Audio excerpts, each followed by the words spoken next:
Well, welcome everyone. Thank you so much for joining us to Making Study Abroad Affordable. My name is Andrew Bottom, and I am the Associate Director for our Global Internship Program here at UCLA. And I'll let my colleague introduce herself as well. Hi, everyone. We're so happy you're here. My name is Kelly Suniga, and I am an International Programs Advisor, co-presenting with Andrew. Thank you for being here. So as I mentioned, we both work out of the UCLA International Education Office. This is your one-stop shop for all things study abroad at UCLA. We have a lot of different advisors and coordinators that are working hard on programs to help you get abroad during your time at UCLA. We also can connect you to study abroad returnees if you want to speak with a student who may have done the same program that you're interested in attending in the future. So definitely make sure you stop by our office if you have an opportunity, or email us if you have any questions regarding studying abroad. So today we will be helping you identify some affordable programs that, as you're looking through study abroad and kind of wanting to see how to fund your time abroad, we're going to start with focusing on how to identify an affordable program, figuring out ways through financial aid and scholarships to fund your study abroad opportunities, discuss a little bit about budgeting, and then talking about your next steps in order to apply and get abroad. So without further ado, let's discuss a little bit about identifying affordable programs. So when we talk about studying abroad, it's really important that you understand that you don't pay double when you study abroad. It's kind of a common myth, I guess, at UCLA, where students sometimes will say, oh, don't you pay twice if you go abroad? You don't pay twice, you don't pay double. It's simply that you will have a study abroad program fee that you will pay when you go abroad. Depending on the program that you select, your program may be cheaper or more expensive than studying on the UCLA campus. So as we talk a little bit more through this presentation, we'll help you identify what programs might be a little bit more affordable than studying at UCLA, which ones might be, pretty similar, and other programs that may be a little bit more expensive.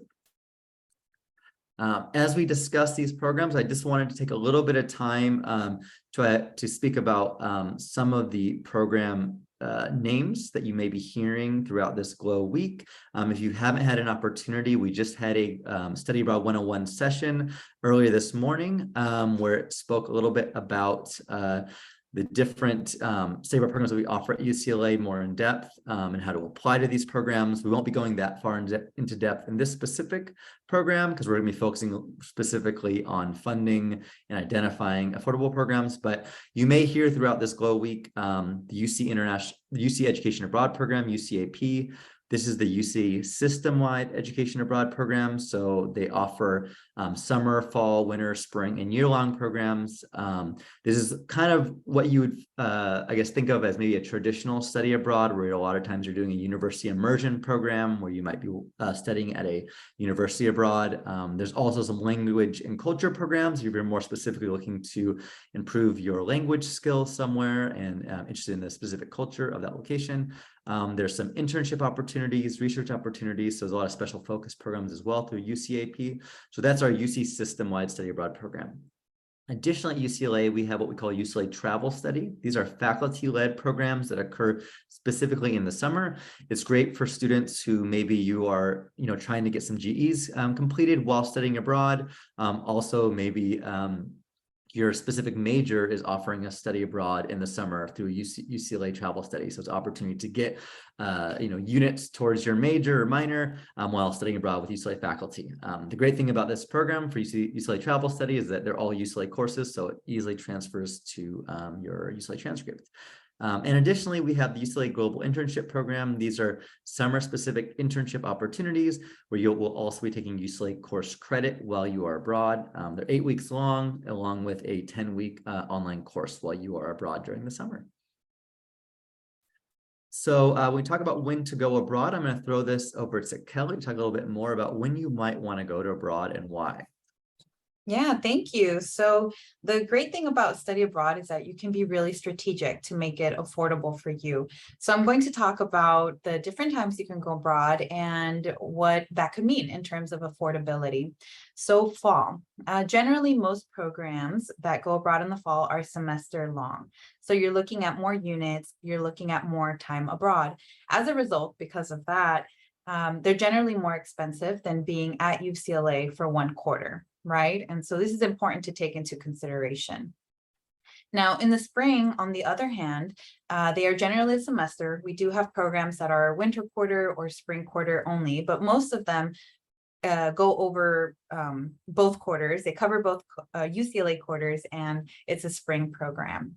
These programs are often less expensive because you're doing less units over that time period. For non-California residents, this could be a great thing, even though it's less units, because it is a lot less expensive for you. So less expensive, but then we also want to point out again that it could mean less units and less courses. During the summer, there are two important things to note. So for non-Californian residents, the non-resident supplement is not required. So you normally pay for that during the year.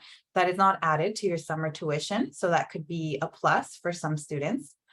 For financial aid recipients, on the other hand, during the summer, there are certain grants that are not able to roll over, and we'll talk about that later. And so as a result, it could be more loan heavy for financial aid recipients. Now, the year, I have many reasons to push the year for students, and one of them is affordability. So going abroad for a year, if you're able to do it, is a great way to make it affordable, because generally it's about the same, and in many cases, even less than being at UCLA. And we'll show you the numbers to back this up a little down the line.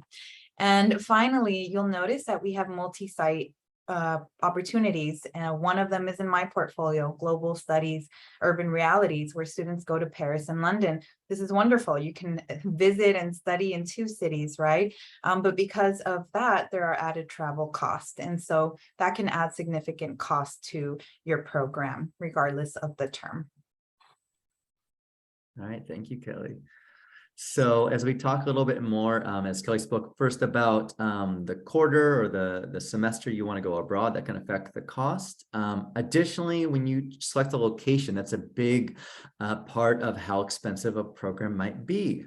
So when you're looking through the program budget for your specific study abroad program, definitely try to understand what the cost breakdown means. So the cost of housing, local transit, meals, airfare, visa requirements, all of these costs are added together to create your program fee.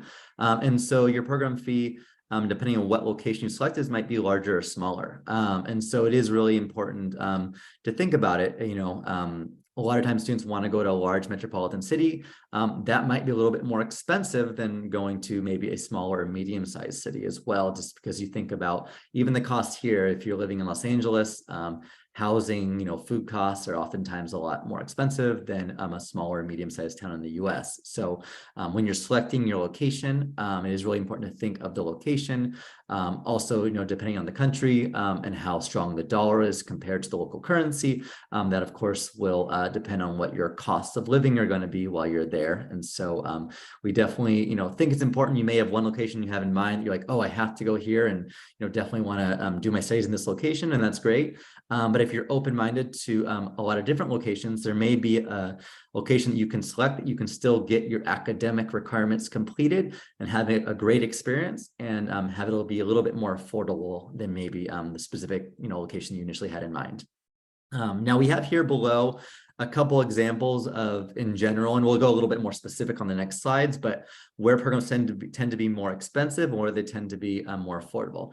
Now I just want to note that this is really a macro level. So there could be programs depending on the number of units or length that could be more affordable or less affordable in these categories. But generally in our portfolios, programs in Africa, Australia, and Europe tend to be more expensive, whereas more affordable locations for study abroad tend to be in Mexico, Central and South America, our Hong Kong, Japan, and Southeast Asia programs as well. So again, doesn't mean every program in Japan is going to be more affordable, depending on the length and the number of units you take, but on a large level, these tend to be more affordable in these locations. Now let's go down to specific program examples. So here on the left, I want you to focus on the first three programs: Global Internship Program in Colombia, Contemporary Mexico, UCAP, and then a Travel Study Sociology program in New York. You can see these first three programs. They're different lengths. So Colombia is 8 weeks, where it says only 4 weeks in New York. You have different number of units from 8 to 11. The program fees themselves aren't that different. So you have Colombia at $4,700 and New York at $5,400. But once you calculate in the other expenses, which are including like meals and transportation, maybe visas, depending where you're going, airfare, you can see that these three programs kind of range between $6,700 and $8,400, but all generally what we'd say are on the more affordable end for a summer program. And I apologize, these are all summer programs. On the right-hand side, you'll see two other examples, UCD in Ireland, and also the London School of Economics. 8-week and 6-week programs, 8 to 11 units. And you'll notice it's almost double the cost in some cases to go to these other programs. So it's one thing when you're looking at locations again and looking at comparing costs, there's a lot of things you have to keep in mind, both the program length, units, and program fees, and all of that will, affect obviously how much your program might cost. I'll throw it over to Kelly to talk about academic year programs. All right, thank you. So I was mentioning that it could be more expensive to study abroad during the fall, right? And so I wanted to show you what that means in terms of numbers. So if you look at the table here on the side, you'll see that studying at UCLA during the fall quarter, this is for the current academic year we're in, the average cost of attending is $12,482, right? So you're looking at 10 weeks, about 12 to 19 units. Now, if we look at ICU Japan, and we picked this one deliberately because it is one of the most affordable programs, and yet it's a little more in this case, but it's more nonetheless than being at UCLA for the fall quarter, right? However, you're looking at 15 weeks versus 10, and you're able to take up to 21 units, right? So we're looking at more units, more time abroad. And in this case, the price jumps up by a little. But in most cases, you'll see what's actually happening in the last column, where a student going to Spain, to Madrid, Spain, studying at Carlos III University would end up paying around $16,985 for this program. So it's more than being at UCLA during the fall, but what we're seeing is that it's 17 weeks rather than 10 weeks, and students can complete up to 25 units. So between 23 and 25 units, right? So again, a pro is more units, more time abroad, but it could mean paying more than if students were to stay at UCLA for the fall quarter. Okay, now I talked about year programs, right? And I'm very enthusiastic about going abroad for a full year. I did that when I was an undergrad. And my experience is actually in alignment with what I'm about to present. So let's look at what it would cost a student to be on campus for the full year. So you're looking at 9 months, and this again is a current academic year that we're in. And so the average cost of attending is $37,448. Now let's look at a program, and this is for the upcoming year, actually, to go to Yonsei University in South Korea. That would mean 10 months. And the cost of attending is $33,470. So we're seeing a difference of about $4,000, which is a sizable difference, right? Now, if we look at another example, UCAP Sweden, so a student wants to go to Lund University for the year. The cost of attending is $26,270. So you're actually looking at close to 10,000 or more than 10,000 actually in savings for a student who's going to go abroad. Now, I do want to mention two things. These numbers here do not include the non-resident tuition supplement for students who have to pay that. Okay, out-of-state students continue to pay that on top of these program fees for UCEAP. And I also want to mention that these budgets don't include side travel or excessive leisure, if you will. So sometimes students want to travel while they're abroad and take advantage of whatever countries are in close proximity of their study abroad country. That is not included in the budget, right? But you could plan for that, and we'll talk about how you can do that in future slides. But the bottom line is that it could be less to study abroad, cost less to study abroad for a full year. So this leads us into UCLA financial aid abroad. So I keep saying, Andrew and I talk about the cost, and you're probably looking at that number and saying, okay, but how am I going to pay for that? So then students ask, can I use my UCLA financial aid for study abroad? And the answer is yes, absolutely. So all eligible students can use their UCLA financial aid for any study abroad affiliated with the UC system. So it does have to be part of the UC system. So anything that's UCLA homegrown, like travel study, global internships, and anything within UCEAP, you're still considered a UCLA student, you're still registered. And so you can use your financial aid package abroad. So then students ask, well, what do I need to do? Very important question. So make sure that you fill out your FAFSA by the March priority deadline. So that is something that needs to happen when you're here. And so consider that it's something you'll have to do before you go abroad as well. Now, very important, if you are a senior currently, or if you want to study abroad during the summer of your senior year, you have to make sure that you fill out the FAFSA, even if it's like a 1% chance that you're going to study abroad the summer of your senior year. Make sure you fill it out by the March priority deadline, because that's when the fiscal year begins in terms of financial aid. Now, for our DACA students, make sure that you complete the California DREAM Act application so that you can receive a financial aid package for your time abroad.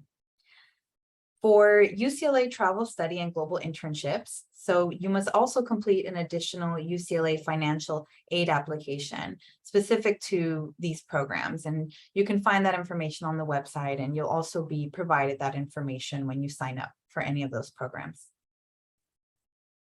So then another follow-up question, what kind of aid can I carry over?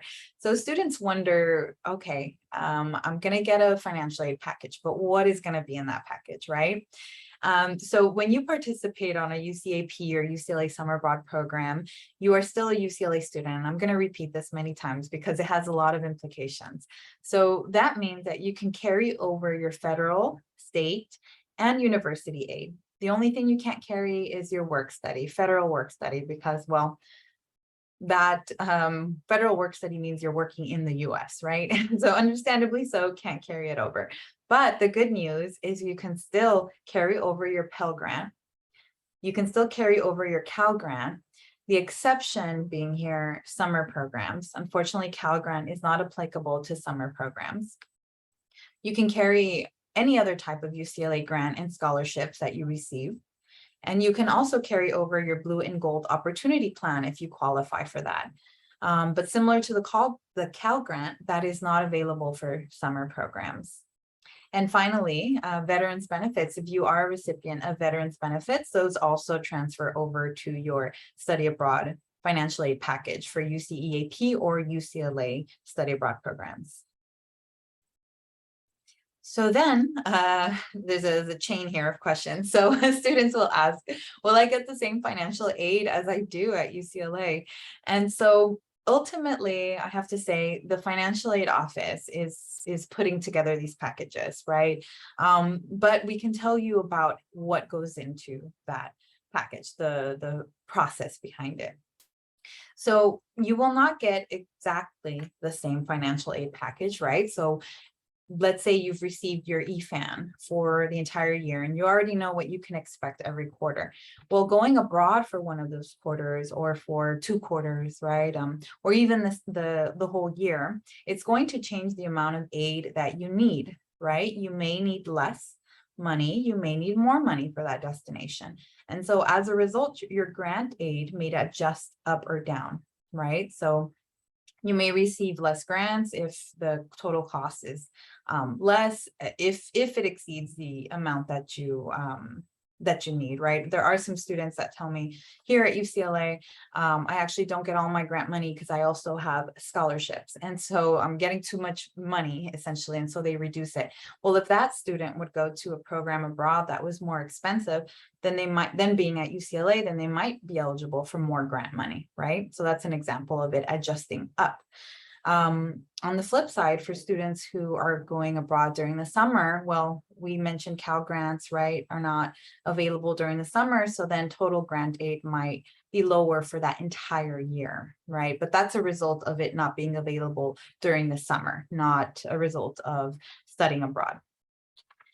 And then students, so even students with the most financial need. So for example, students who have an expected family contribution of $0, they may have a loan component in their financial aid package, or more of a loan component if they do take out loans for UCLA. And this could be in situations where the cost of attending is more expensive. And so think back to the slide that Andrew presented about certain programs being more expensive, right?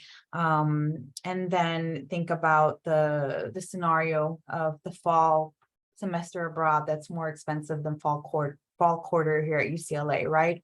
In those scenarios, the total need is larger. And so what may happen is you may be offered more loans to cover that difference. So ultimately, UCLA financial aid will package students for the total budget of the program.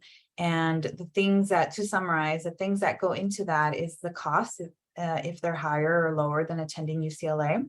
The budget may also be larger in general because of expenses like airfare and transportation. And then during the summer, aid tends to be more loan heavy, and the Cal Grant is not an option, unfortunately. All right, but regardless, there are ways to fund your time abroad. And now Andrew will tell you about one of those ways. All right, well, let's talk about scholarship opportunities. So there are quite a few scholarship opportunities that we do have available for you. Some could be academic, some may be financial need, others may be merit-based or personal narrative.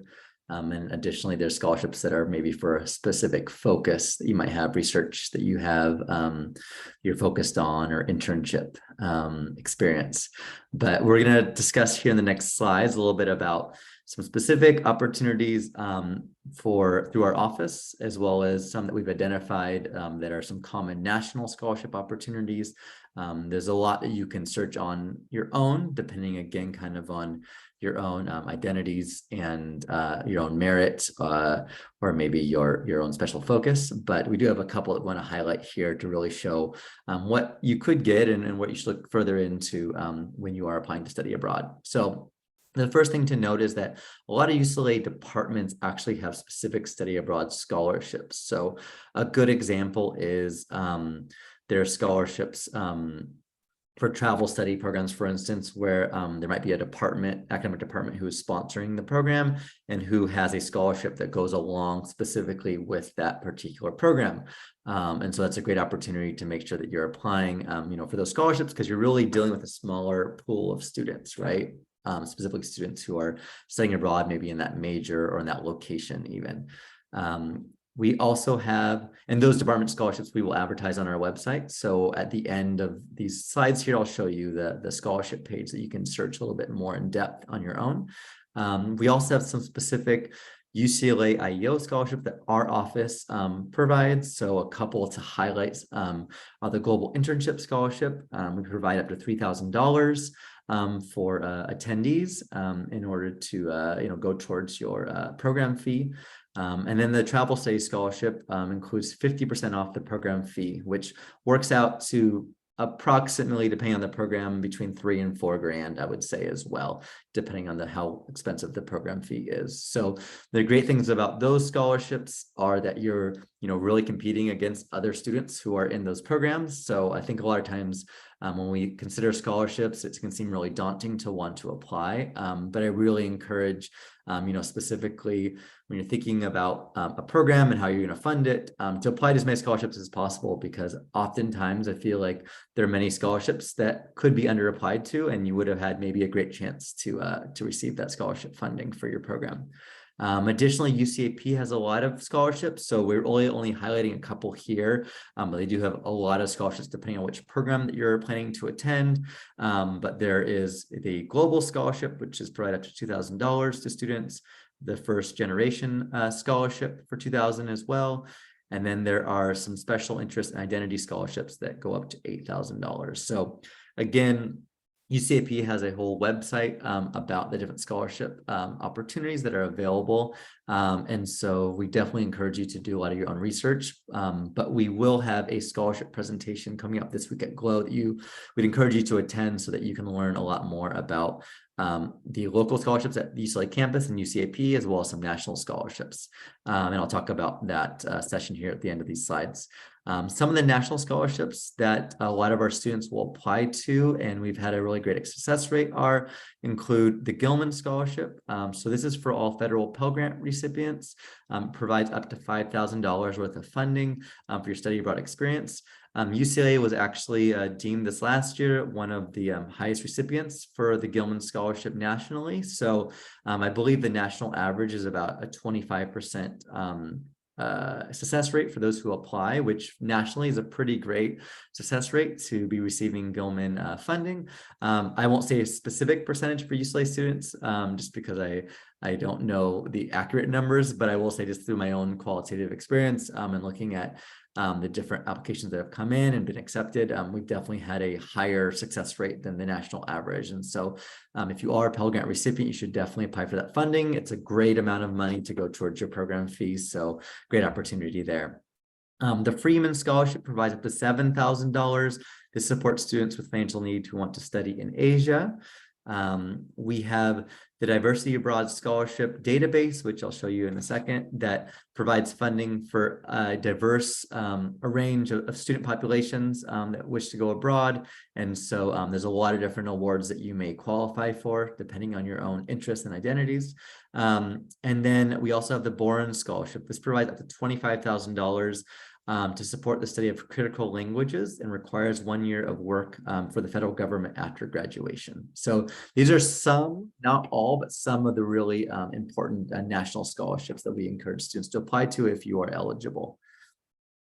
For more scholarship resources, we definitely suggest that you attend our scholarship info session, which is this Wednesday, October 19th at 3 p.m. On our GLOW schedule, if you go to ieo.ucla.edu/GLOW, you'll be able to find our schedule of events and you can RSVP for that Wednesday session. We also have information on our website. If you go to the scholarship sections where we'll talk more in depth about each one of these scholarships, as well as there's information on the scholarship database for diversity abroad scholarships and the national scholarships I just mentioned. Additionally, on Thursday, we have a financial aid information session. Again, you can find that on the GLOW calendar. And this session will cover, again, as Kelly kind of was mentioning, the different documentation you need for financial aid, how to apply. You can get your questions answered from some of their study abroad or some of their financial aid advisors who have an expertise in study abroad. All right, so I'm going to throw it over here to Kelly. Yes, thank you. So as you can see, one of our main goals for this presentation is to help you feel empowered to prepare for your time abroad, for it to be affordable and feasible for you. Really, it hurts us when students have to withdraw because of financial reasons, and we get it. We've been there, we've been students, right? And so we want to impart some of our wisdom and knowledge onto you so that you know that there are steps you can take now to make study abroad affordable.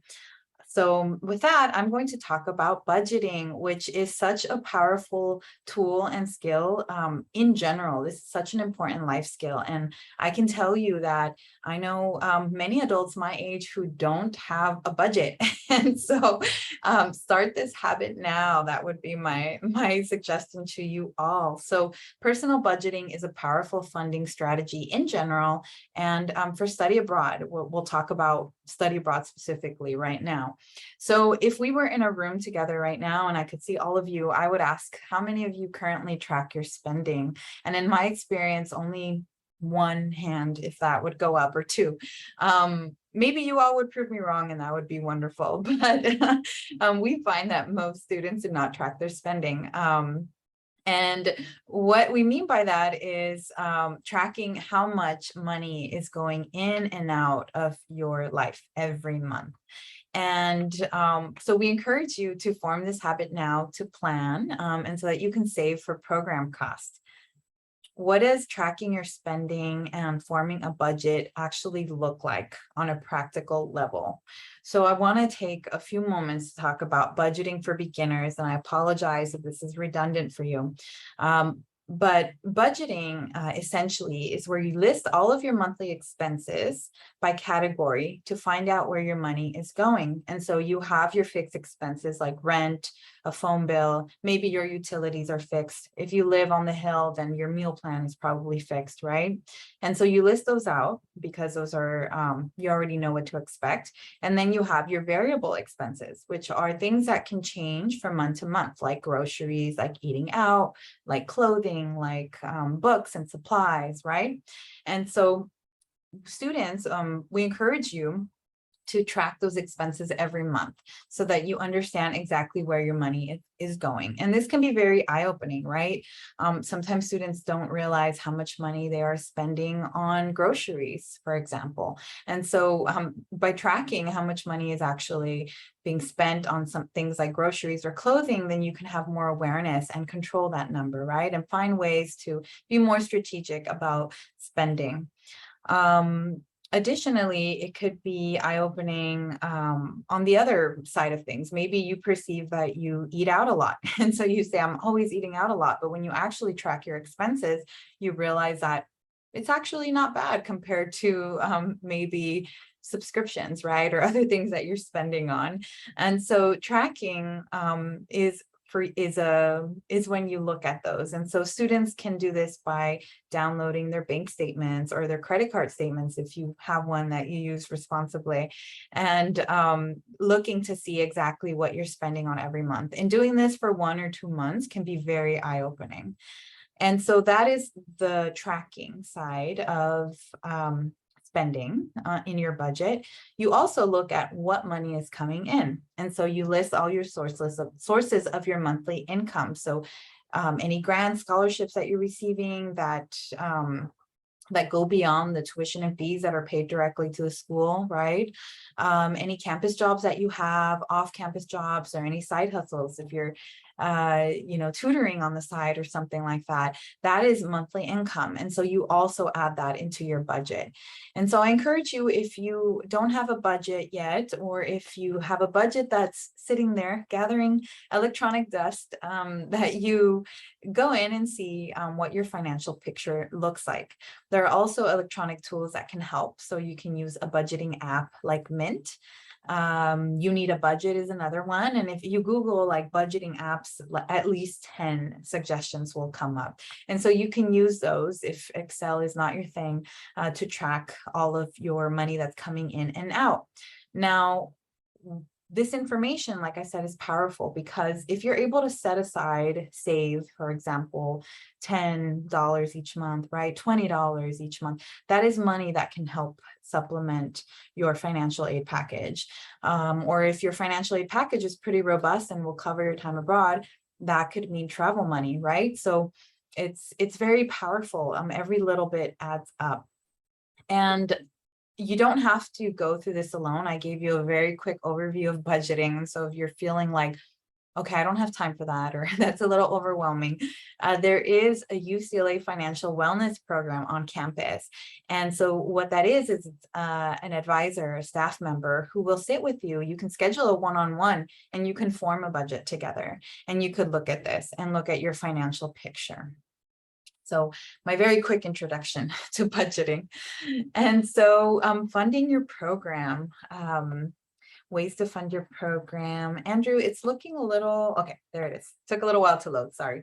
So what I want to give you a visual of the difference that planning and budgeting can make. So if you look at the bucket on the left-hand side here, you see it's a financial aid only bucket. So this is like you submit your FAFSA, you get your EFAN, and that's all you do, right? You just let it be. In that kind of scenario, you have some grants if you receive those, right? Not every student does, but let's say you get grants. That is free money. You don't have to pay it back. And the rest of that, the difference would be loans. So that would be money that you do pay back. Okay, that is a financial aid only budget. Now, let's say you are proactive and you plan and you save whatever money you can, or you cut down costs during the academic year that are not necessary to your well-being, to your fun, right? Your social well-being or your spiritual well-being, whatever it is, any money that you are able to cut down that you deem unnecessary to spend. That is money that you can save, right? You can, like I said, every little bit adds up, $10 each month, $20 each month, $100 each month, whatever, right? Those could be personal funds that you can add. So now I'm looking at the bucket on the right-hand side. So that is money that you save. Beneath that is scholarships. So Andrew went over all of these great scholarship opportunities. I know it takes time to apply for those, but the return on your investment of time is great, right? Thousands of dollars for a few hours. I don't know about you, but there are very few, I can't think of many jobs that pay you $1,000 per hour. So let's say you spend 3 hours on an application for a $3,000 scholarship. That is a great return on your time that you spent. And then that's free money that you don't have to pay back. Okay. So as a result of applying for scholarships and receiving a scholarship, right, you are reducing the amount of money that you have to pay back with interest in the future, which are loans. And then finally, you have the grants at the bottom. Now, here I'm going to show a hypothetical bucket of what it may cost to go abroad. And these numbers are made up, okay? This is not what you can expect. It's just numbers for the purpose of giving you another example or a visual. So let's say the total cost of the program is $13,000, okay? On the left-hand side, we have our financial aid only bucket. So if you don't do any personal planning, any budgeting, you don't apply for scholarships, right? This could look like $5,000 in grants, great. That's money you don't have to pay back. And then the rest of that money would come in loans, right? And so if you receive financial aid, you won't be on the hook for money. There won't be any cost that they won't cover, but it might look like more loans, right? I said that earlier. So this is an example of how that can look. Now on the right-hand side with some planning, if we're looking at these same numbers, if you're able to get a $3,000 scholarship, right, and you add that to $5,000 of grants that you receive, that's $8,000 of money that you don't have to pay back. And if you do a little planning, maybe you work a summer job before going abroad. If you put aside some money every month, right? Maybe you're able to save $2,000, and that is going to reduce your loan amount. And so here it's $3,000 of loan money versus $8,000, right? So again, hypothetical situation, but worthy of showing because it can show you the power of planning ahead and taking the time to submit those scholarships to make financial aid feasible for you. All right, that is the end of my section. So go back to Andrew here. All right, thanks, Kelly. So we'll be wrapping up here in a second. We'll get into some of your questions, but I want to first talk about some of your next steps and how to get in touch with us in the future if you have any further questions. So as we had mentioned, this whole week is the Global Learning Opportunities Week. There's a lot of different information sessions going on this week, including, as I mentioned, the scholarships and financial aid sessions, but we also have a lot of sessions focused on the specific programs that you might want to go abroad with, whether it's by location, whether it's by faculty-led internship programs. So there's a lot of different information sessions this week that you can attend, or if you are unable to attend, we will be recording them as well to put onto our GLOW webpage, so you can at least review them later. So once you attend some information sessions, including this one, of course, you want to make sure you clarify your study abroad goals. Assuming since you came here, one of your goals is to try to make it affordable. So hopefully that's already checked off of your list of how you might be able to assist with that piece. But you also may have some academic goals that you have. Maybe you have language skills you want to increase, or job skills, if it was an internship. And then start researching different program opportunities and funding options. So again, as I mentioned, we have the scholarship page on our website that talks about the different scholarships. You can talk with financial aid advisor if you want as well in advance to learn a little bit more from their end of what to expect. Our office has a lot of different advisors, such as Kelly, such as myself. We have travel study advisors as well. They can talk to you more specifically about a program. So usually how it works is once you have an idea of either a location that you want to go, where advisors are broken down by a specific location, then usually we'll send you that specific advisor who's an expert in that location around the world. If you don't quite know the location that you want to go, but you have some general ideas of maybe the academics you're looking to achieve, or if it's an internship, what type of internship you want to do, we can do some general study abroad advising for you, and then get you kind of like sieve you down to the correct advisor later. So either way, definitely reach out to our office if you need more assistance, and then complete an online application. We already have fall and summer programs. Most of them are already open for applications for next fall and this upcoming summer. And then Kelly, I believe that the spring and winter of next year, so that would be 2024, those applications open up in January, is that correct? That's correct. Yeah. All right. So you want to make sure you are planning ahead. Usually it's always about 9 months or so ahead. You'll be wanting to plan for your study abroad experience. And so moving off of that, let's get to a few of your questions. Yeah. And as we get to your questions, I just want to note that we do have a QR code up here that as we're talking about questions, if you want more information from our office, we'll follow up with you and you can put your name on our listserv. So going to questions here. Yeah, I want to mention that if I did answer 6 questions during our presentation. So if you look at the answer tab of the Q&A, you can see that. So take a look, see if your question has already been answered. I want to start with that. And then Andrew, if I may, so we can answer the first one live. It asks about registration fees. So is there any way to have the registration fee waived if you can't afford it at the moment? And I want to say for UCEAP programs, there is no application fee. I guess this would be the equivalent registration fee. So there is no application fee for UCEAP programs. The fees do start kicking in after the withdrawal deadline. And so just keep in mind for UCEAP, the withdrawal deadline is very important. Students won't have to pay anything until that point. Andrew, could you talk about the internships, please, and travel study? Yeah, sure. So for UCLA Travel Study and Global Internship Program, there is a $300 registration fee. Unfortunately, there is no way to waive that fee. That fee is what let us know that you're committed to the program. To give a little more in-depth information, though, about that, for travel study, it's a first come, first serve program. Some programs do fill up right away. And so in the sense of when their application opens or registration opens in November, there are a few programs that are very popular that you would need to apply right away in order to attend or to get registered. That said, there are oftentimes many programs that don't fill up until much later. And so it's really worth it if you don't have the funds to pay the fee at that moment to reach out to a travel study advisor, and they might let you know that, oh yeah, this program historically has not filled up until February. You have a couple more months to try to get the money together in order to apply. They can't save you a spot, but at least they usually have a pretty accurate idea based on the past years of whether that program tends to fill up quickly or not. For Global Internship Program, the application opens up next week on October 24th.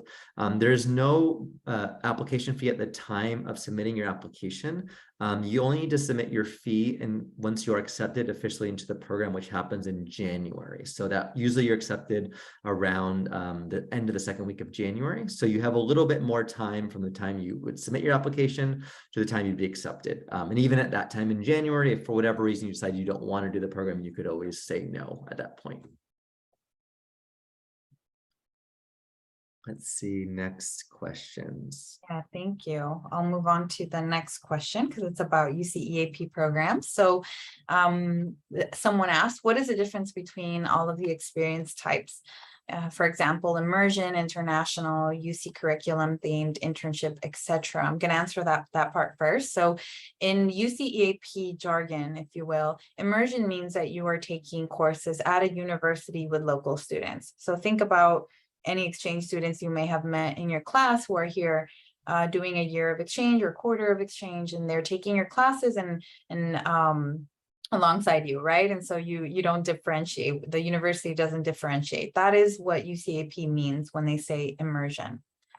International means that you are taking courses with other international students. So you may meet students from a host of countries, a variety of countries. And so you're not taking courses necessarily with local students, although there may be local students in your courses, but it's more internationally focused. UC curriculum, that third type, is where it's modeled after the UC system, and most of this is a quarter program. So you'll notice we have winter and spring quarters.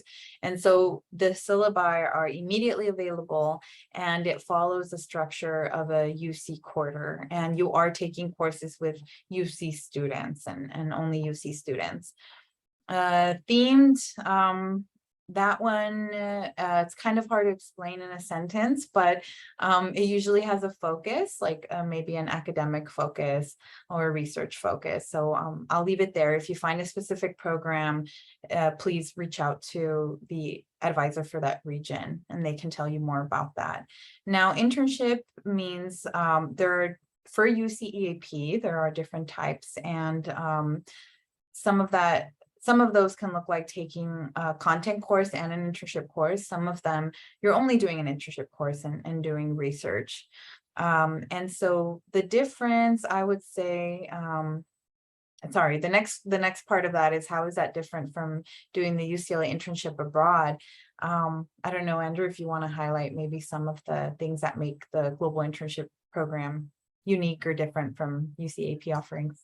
Yeah, I think the main difference is that through UCAP, the coursework that you're taking is UC units. And so you'll usually petition for those units to count towards a specific requirement or a specific UCLA course on campus.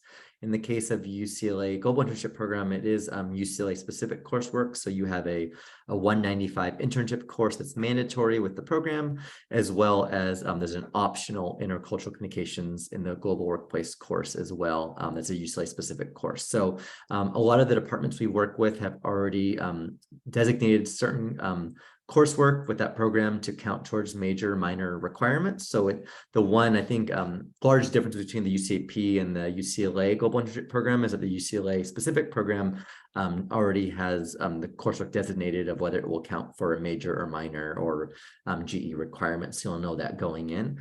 And you're also going with a cohort of your UCLA colleagues, although for UCEAP, you'll have some UC colleagues as well.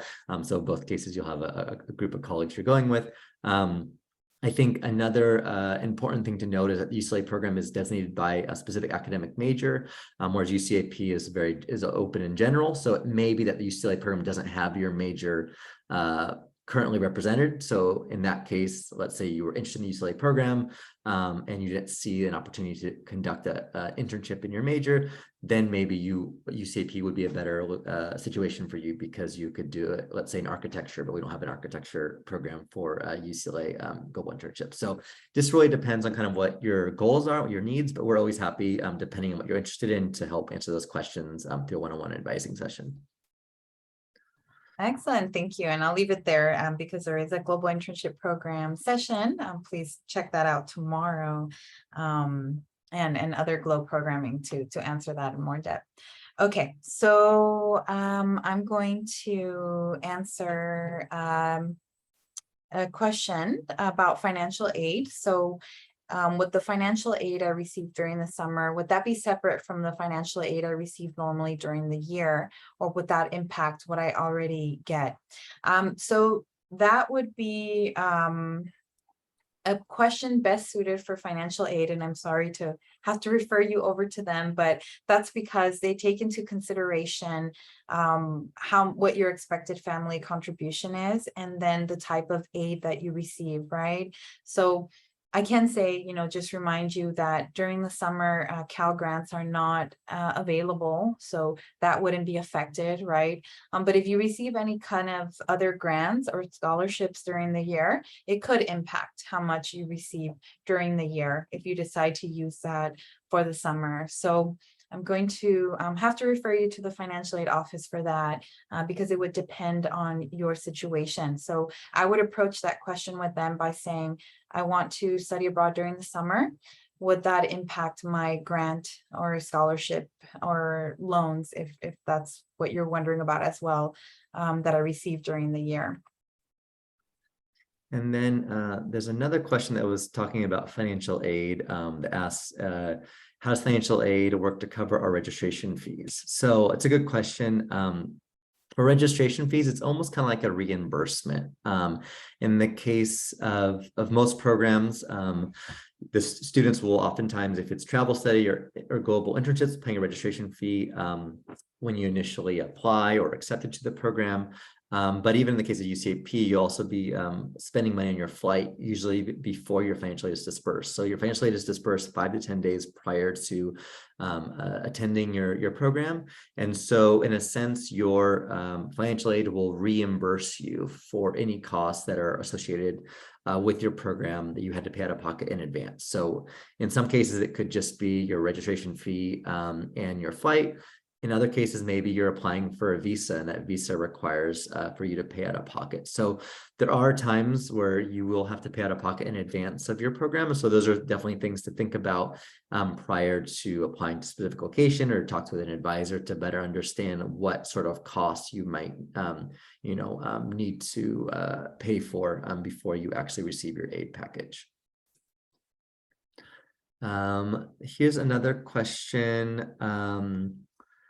For global internships, this question is, will it be beneficial for us to submit the global internship application earlier? Does it help our chances for getting in?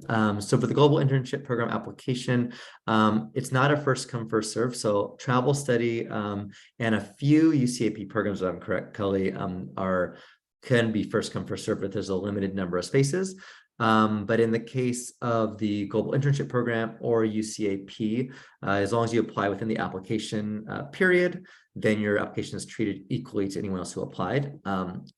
For global internship program, the only thing I will make a note about for the UCLA program is that if you do apply earlier, I think it's a little beneficial for you in the terms of your second step in the process. So the second step is doing a advising session with an on-site partner. So if you're applying for a program, let's say we have a program in Bogota, Colombia.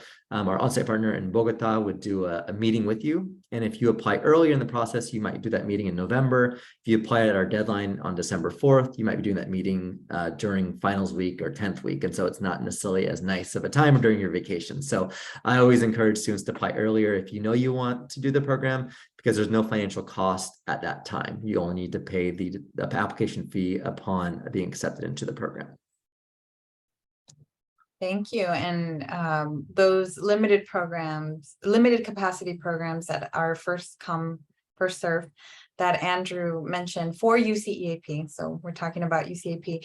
The deadline, the application opens November 1st at 9 a.m. So if you are interested in a UCA program that has a notation on the deadlines page that says limited capacity, and you can see that the application opens on November 1st, I do encourage you to submit that as soon as possible if it's your top choice and the program you absolutely want to do.